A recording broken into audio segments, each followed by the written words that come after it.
welcome to another episode of Noetic Resonance. Today's episode was brought to you by our fake sponsor game Overrated by Auntie Anne's Pretzels. 1 out of 5 stars. I'm very surprised that there aren't any other reviews mentioning the assless chaps that the staff wore. This is a family establishment. Where is the outrage? This one's actually pretty funny. I like Auntie Anne's Pretzels personally. And of course, this space is available for any actual sponsors that would like to support my work and have their product out there for people to hear about. I'd like to thank all my listeners from the new countries. We are in 38 other countries now besides the US, and I am forever grateful for everyone's support. Thank you so much. So this episode is for educational, historical, and spiritual purposes only. Nothing shared here constitutes theological instruction or religious prescription. The books of Tobit and Judith are ancient Jewish texts that sat in the Christian Bible for over 1,000 years and were removed in the 19th century for reasons we explored last episode. Today we are going to read them honestly, as literature, as theology, and as windows into how ancient Jewish communities understood covenant love, divine providence, female sovereignty, and the presence of the angelic in everyday human life. As always, I will tell you clearly when something is established historical fact, when it is scholarly interpretation, and when it is my own read. Take what resonates, investigate what challenges you, and release what was never yours to carry. Last episode, we walked into the library together and found that the shelves were fuller than we had been told.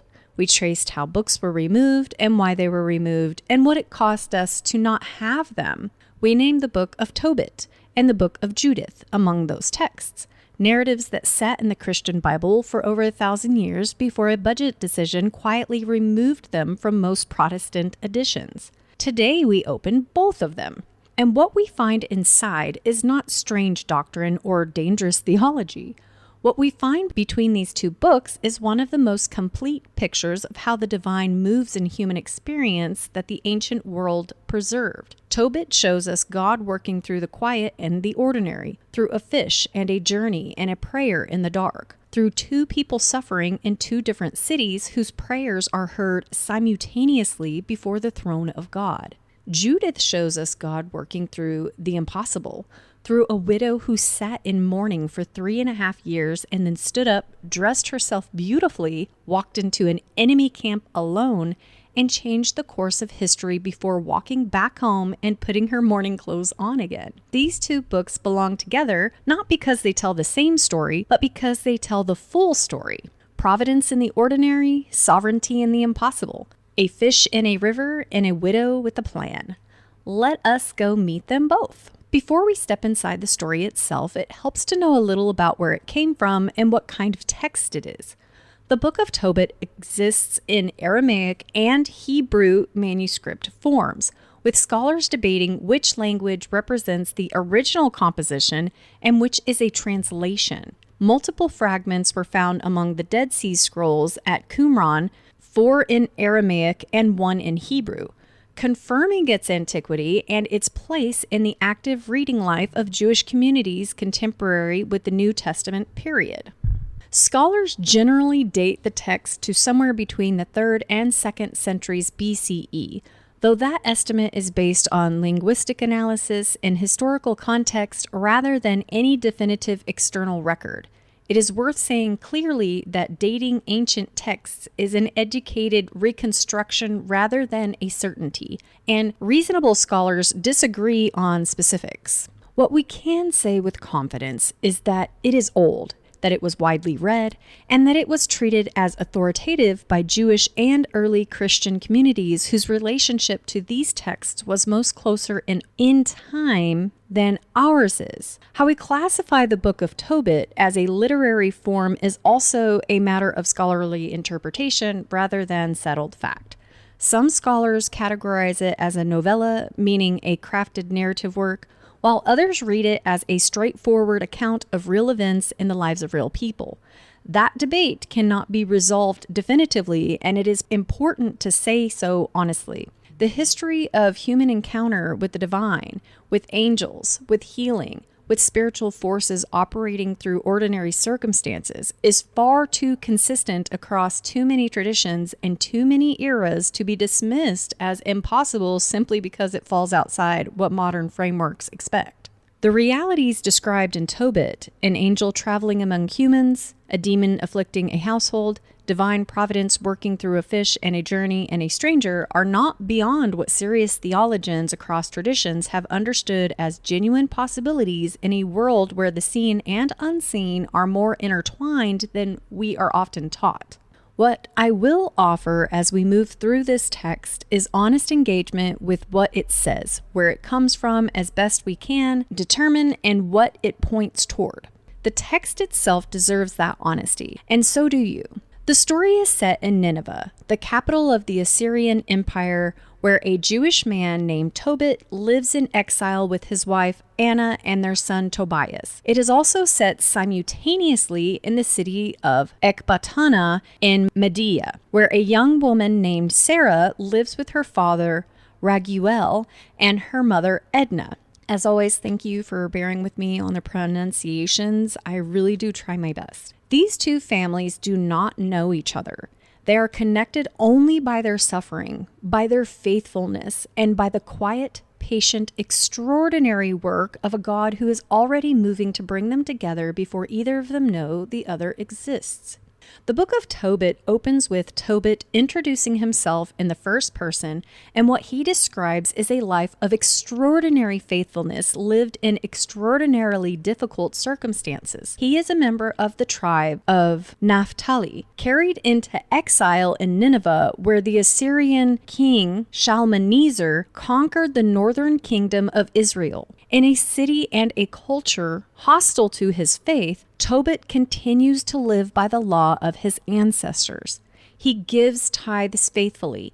He brings first fruits to Jerusalem when he can. And most significantly for the story that follows, he buries the dead. This last practice becomes the hinge on which everything turns. Under the reign of the Assyrian king, Sennacherib, Jewish bodies were being left unburied in the streets, a profound desecration in the ancient Jewish understanding of dignity and the afterlife. Tobit risks his life repeatedly to bury them. When this comes to the king's attention, Tobit loses everything. His property confiscated, his family forced to flee. When a new king allows him to return, he resumes his practice immediately. And then on the very night he buries another body, he sleeps outside in the courtyard and bird droppings fall into his eyes. He goes blind. His wife Anna takes in work to support them. A neighbor mocks him. He prays to God and asks to die. That prayer is the emotional center of the opening of the book, and it is worth sitting with because it is not a prayer of despair so much as a prayer of exhaustion from a man who has done everything right and found himself in darkness anyway. He is not losing faith. He is being honest with God about what his faith has cost him. At the exact same moment, in Ecbatana, far away, a young woman named Sarah offers a prayer that mirrors his almost exactly. She is the daughter of a devout Jewish family, beautiful, faithful, and tormented. A demon named Asmodeus has killed 7 of her husbands on their wedding nights before the marriages could be consummated. The household servants blame her. She is publicly shamed. And she too prays at the edge of despair, asking God either to take her life or to have mercy on her. The text tells us that both prayers were heard in the same moment before the glory of God. That simultaneity is theologically deliberate. 2 faithful people in 2 different cities, suffering in 2 different ways, both crying out to the same God. And God's response is to send the angel Raphael, one of the 7 angels who stand before the throne of God, not with a dramatic announcement or a miraculous appearance, but in the disguise of a fellow traveler, a stranger available for hire. Raphael appears at exactly the moment Tobit is sending his son Tobias on a journey to collect money he had deposited with a relative in a distant city. Tobias needs a traveling companion who knows the road. Raphael presents himself as exactly that, a man named Azarias, a kingsman who knows the way, and the journey begins.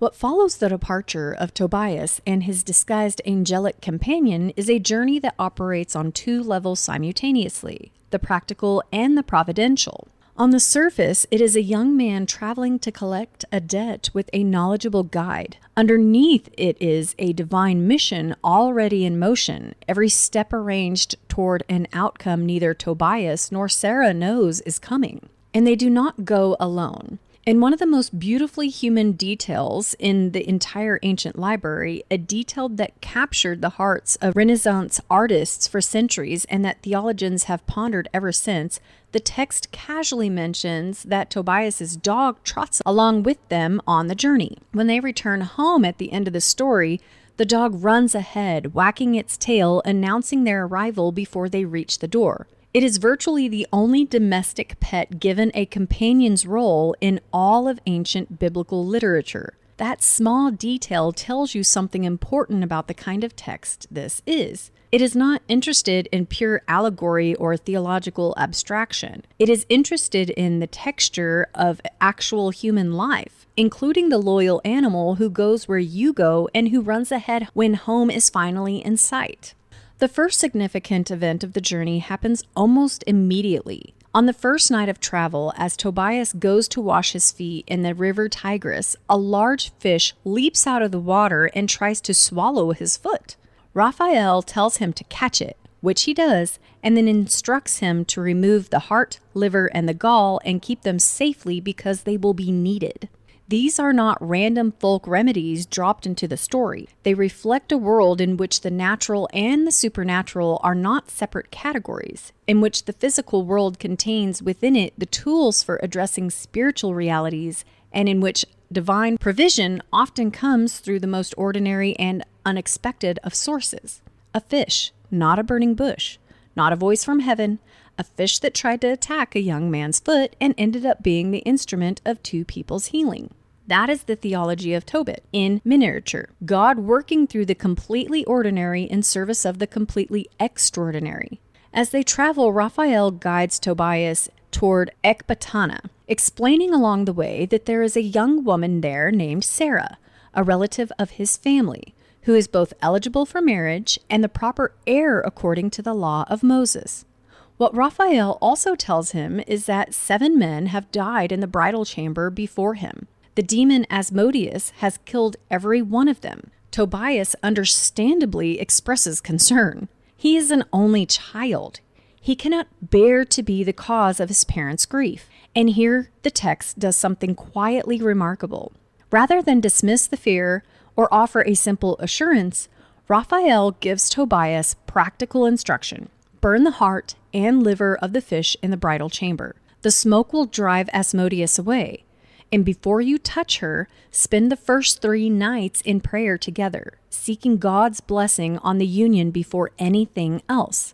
The instruction to spend 3 nights in prayer before consummating the marriage is one of the most striking features of the entire book. It reframes the purpose of the wedding night entirely, not as a physical transaction or the fulfillment of legal contract, but as a sacred threshold that 2 people cross together in prayer before they cross it in any other way. When Tobias and Sarah finally meet, and when he asks her father, Raguel, for her hand, Raguel is honest with Tobias about what has happened to the previous 7 husbands. He is a good man trying to protect both his daughter and this young visitor from harm. Tobias insists. The marriage contract is written. The wedding feast begins. And that night in the bridal chamber, Tobias burns the fish's heart and liver as instructed, and the demon Asmodeus flees to the remotest part of Egypt where Raphael binds him. Then Tobias and Sarah pray together. And the prayer Tobias speaks in that bridal chamber on that first night is worth reading slowly because it is unlike almost anything else preserved from the ancient world in a text of this kind. He does not pray for a son. He does not pray for prosperity or blessing on the household. He prays for companionship. He says that he is not taking Sarah for lust, but in truth. asking God to have mercy on them both and to grant that they grow old together. It is a prayer that honors her as a person rather than a function, that grounds the marriage in covenant and mutual care rather than in duty or desire alone. That prayer survived in the Christian liturgical tradition for centuries and was read at weddings across the medieval church. It is in a book most Protestant Christians have never read. While Tobias and Sarah celebrate their wedding feast in Ecbatana, his parents in Nineveh are waiting. His mother Anna sits by the road every day watching for him, convinced something has gone wrong, grieving as only a mother separated from her only child can grieve. His father Tobit, blind and aging, waits in the darkness of his home, trusting that his son will return. The text holds both of these griefs honestly without rushing past them. The waiting matters. The not knowing matters. The faith that continues even in the absence of any visible sign that things are being worked out matters. That is the emotional and theological heart of the book. Not the miracle at the end, but the faithfulness in the middle. The continued prayer and trust of people who cannot see what God is doing and keeps going anyway. When Tobias finally begins the journey home, Raphael instructs him to carry the gall of the fish they caught on that first night of travel. Nothing in this story is wasted. Every detail placed early in the narrative has a purpose that only becomes clear later, which is itself a literary reflection of the theological point the book is making about how divine providence works. You do not always know in the moment what the fish in your path is for. When Tobias reaches home and his father comes out to greet him, he applies the fish's gall to Tobit's eyes as Raphael instructed. The white films that had covered them peel away. Tobit sees his son's face. He sees his daughter-in-law, Sarah. He sees the light that he has been living without. And the dog runs ahead of them into the house, tail wagging, announcing the return that Anna had been waiting and watching for every single day. The healing that was carried in a fish caught on the banks of the Tigris on the first night of the journey, before Tobias had any idea what lay ahead of him, was already in his hands before he knew he would need it. That is the book's central theological argument made visible. God's provision arrives before we know we need it. The tools for our healing are often already in our possession before the darkness that requires them has fully descended. After the healing, the family gathers to discuss how to reward their faithful traveling companion, Azarias. Tobit and Tobias offer him half of everything they have brought back from the journey.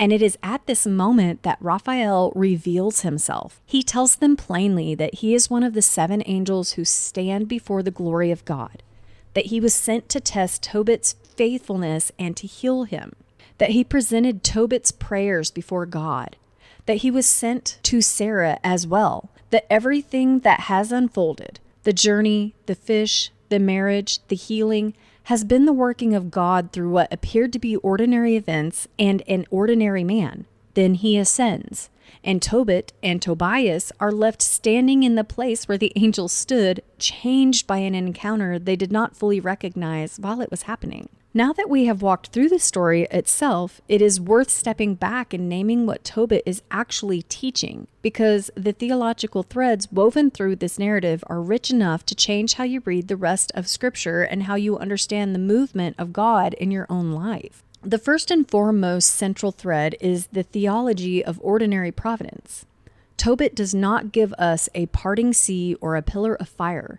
It gives us a fish and a journey and a stranger and a gall applied to blind eyes and a dog running ahead to announce the homecoming. It gives us 2 people praying in darkness in 2 different cities and a God who hears both prayers simultaneously and sends 1 angel to address both situations through a single journey.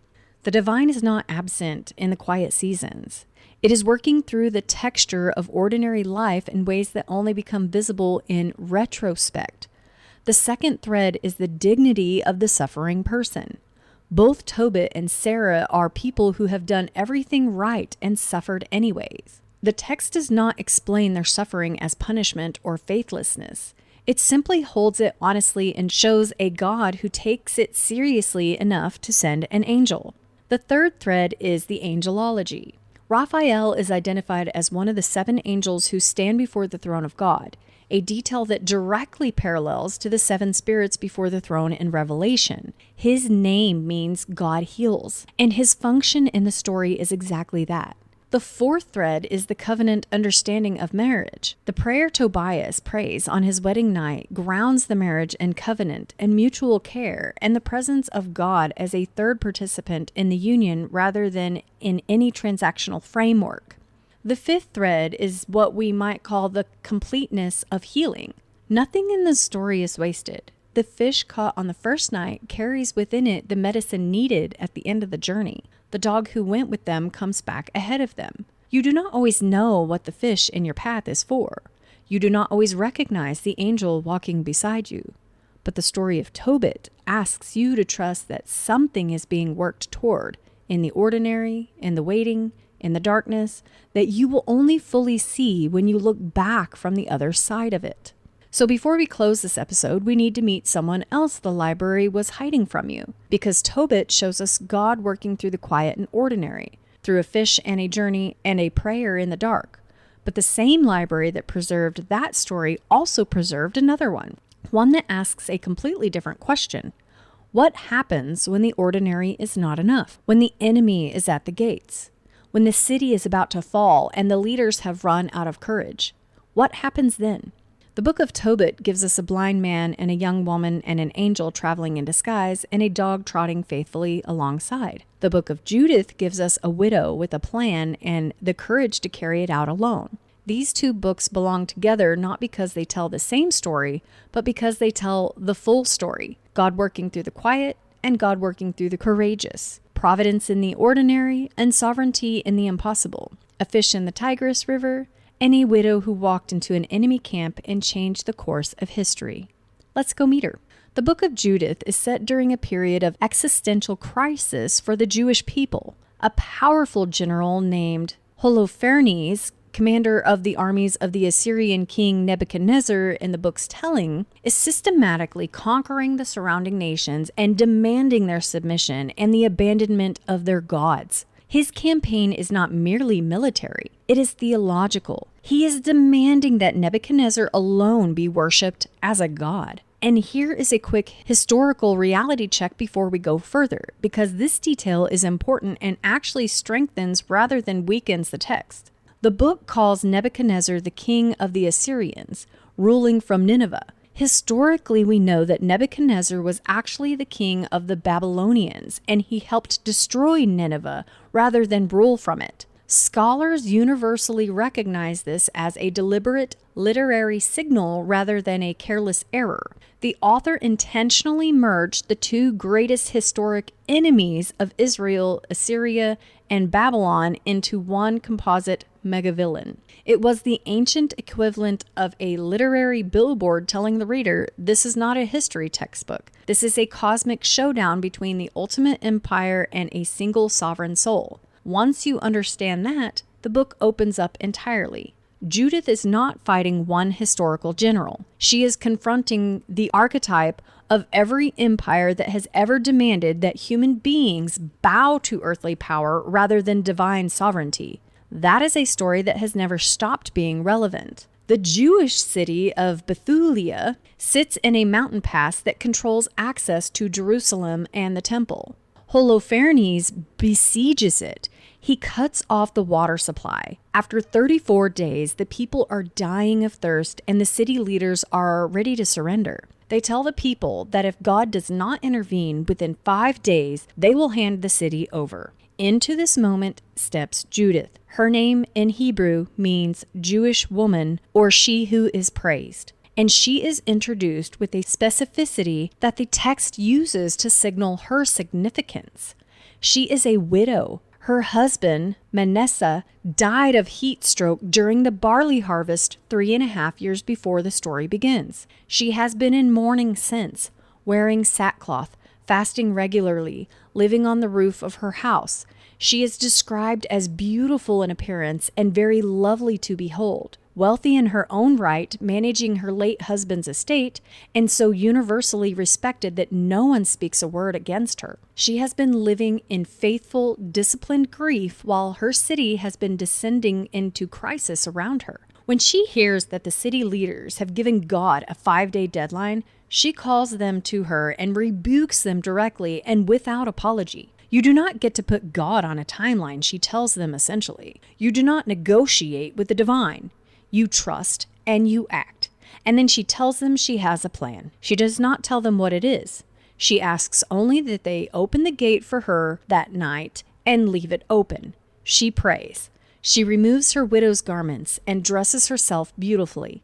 She takes her maidservant and a bag of food prepared according to Jewish dietary law, and she walks out of the city gate toward the enemy camp alone. What she does next is one of the most debated passages in all of ancient Jewish literature, and it is worth being honest about the complexity it raises. Judith uses deception. She tells Holofernes that she has fled her city because God has told her that her people are about to sin and that when they do, Holofernes will be given victory over them. She offers to pray each night and tell him when that moment has arrived. Holofernes is captivated by her. He invites her to his banquets. He plans to seduce her. On the 4th night, he hosts a private banquet for her and drinks himself into a stupor. His servants leave them alone, and Judith takes his sword from the bedpost and with 2 strikes cuts off his head. She places it in the food bag her maidservant is carrying.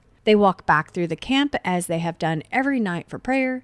They walk through the city gate, and she holds up the head of the general who is going to destroy them. The army of Holofernes, finding their commander dead and decapitated, falls into chaos and rout. Bethulia is saved. Jerusalem is saved. The temple is saved. And Judith goes home, puts her widow garments back on, and lives to be 105 years old, refusing every offer of marriage for the rest of her life, a free woman who gave everything when it was needed and then chose her own path for the remainder of her days. Now that we have walked through Judith's story, it is worth stepping back and naming what this book is actually teaching, because the theological threads are as rich as anything in the canonical texts, and they have been largely invisible to most Protestant readers. The first and most striking thread is the theology of the unexpected instrument. God does not send a king or a general or a priest to save Jerusalem. God works through a widow, a woman in mourning clothes who removes them, dresses herself up beautifully, picks up a bag of food, and walks into the enemy camp alone. The most powerful military force in the region is undone not by an army, but by one woman's courage, intelligence, and willingness to act when everybody else has run out of options. That is not an accident of the narrative.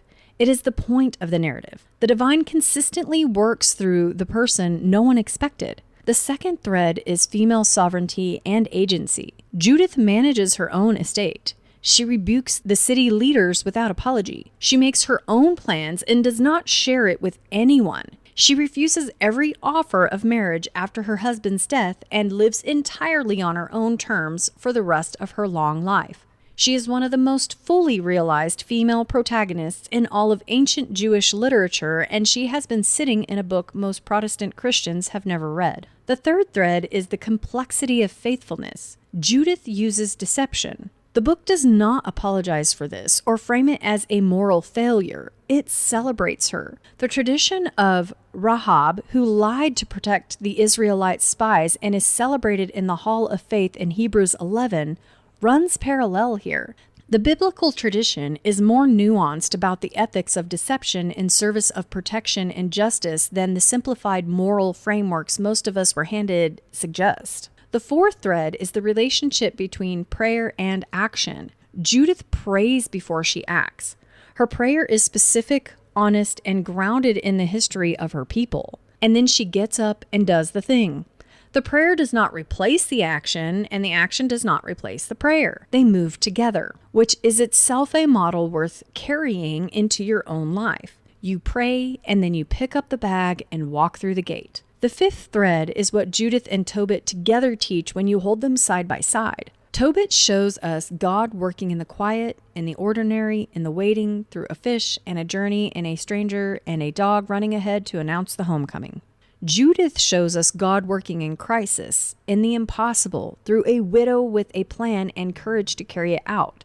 Between them, they cover the full range of how the divine moves in human experience.